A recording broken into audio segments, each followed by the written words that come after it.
Hi, Vikram.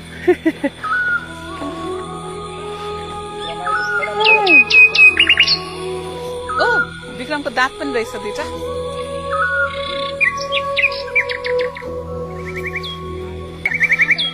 गर विक्रम. ओहो ल.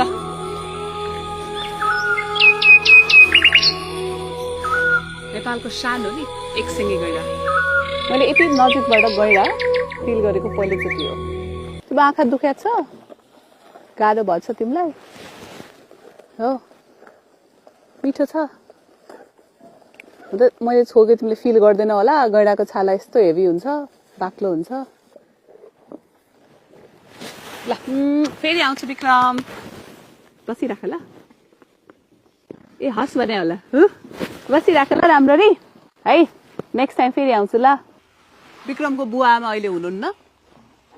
एक सिंगे गैंडाको रूपमा विक्रम बसिरहेको छ. मेरो साथी भइसक्यो विक्रम. हेर्नुहोस् त, विक्रमले खानेकुरा चपाइरहेको छ र मसँग गफ पनि गरिरहेको छ है विक्रम. विक्रम आ गर विक्रम. विक्रम आ गर विक्रम. आ